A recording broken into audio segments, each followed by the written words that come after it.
हजारौंलाई तपाईँको घाइते बनायो, हजारौं चेलीबेटीको सिउँदो पुछ्यो हिजोको दिनमा र यत्रो रणभूमि बनाएर रगतको खोला बगाएर चाहिँ तपाईँको चाहिँ हिजोको दिनमा प्रचण्डले चाहिँ तपाईँको आफ्नो ठुलो पार्टी बनायो। आजको दिनमा राष्ट्रिय स्वतन्त्र पार्टी, नेकपा एमाले र नेपाली काङ्ग्रेस र अरू पनि अन्य पार्टीहरू, धेरै पार्टीहरू छन् दाइ, होइन? त्यो पार्टी मध्ये सबैभन्दा ठुलो पार्टी बन्नको लागि सफल भएको छ अहिले राष्ट्रिय स्वतन्त्र पार्टी दाइ। अब एउटा हजुरलाई के भन्छु भने तपाईँको र मेरो एजमा कति फरक छ त्यो मलाई थाहा भएन। म हिजो नेपालमा चाहिँ तपाईँको उद्योग वाणिज्य सङ्घमा दर्ता भएर र नेपालमा ट्याक्समा काम गरेको मान्छे हुँदै म गण्डकी अञ्चलको कुनै के अरे मकनपुर जिल्लाको दाइ एकछिन दाइ मलाई एकछिन बोल्न दिनु दाइ, एकैछिन बोल्न दिनु। मैले बुझिसके अनि बोल। सुन यता, तिमीले जहाँ जे काम गरे पनि सुन यता, यो कुरा रेकर्ड दिमागमा राख, मोबाइलमा होइन। तिमी जुन ठाउँमा भए पनि तिमीले जे गरे पनि नि घन्टेहरूलाई भोट दिनेले छ नि आफ्नो बुढी मुठो अब ढुङ्गाले हान्छ। दाइ म एउटै कुरा भन्छु प्लिज दाइ, एउटा कुरा भन्दिन। 5 दिनभित्रदेखि रुँदै यही टिकटकमा मसँग आउँछौ तिमीहरू। दाइ एउटा कुरा सुन्नु न, मेरो एउटा कुरा सुन्दैन दाइ। एउटा तपाईँ म एउटा दाइ भन्छु, अहिलेसम्म तपाईँलाई मैले गलत कुरा बोलेको छैन।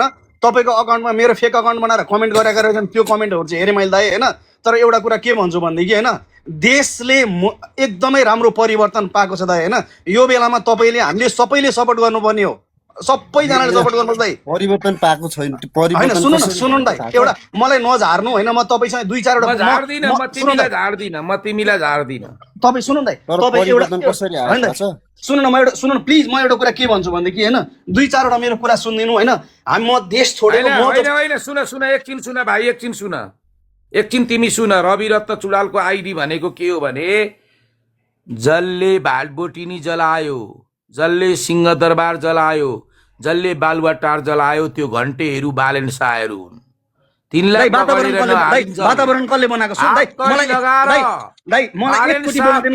यहाँ पकडेर यसलाई जेलमा हालिहाल्छ। बालेनलाई समाउनु, रविलाई समाउनु, जसलाई समाउनु। तर एउटा कुरा सुन्नु दाइ, मेरो एउटा कुरा सुन, 2 मिनट मलाई टाइम दिनु दाइ, बनाउँछ। सुन्नु दाइ, मलाई 2 मिनट टाइम दिनु प्लिज दाइ। भयो दाइ सुन्नु, मलाई 2 मिनट टाइम दिनु न। आगोको झिल्कोले देश बनाउँछौ, हामीले विश्वास गर्नुपर्ने।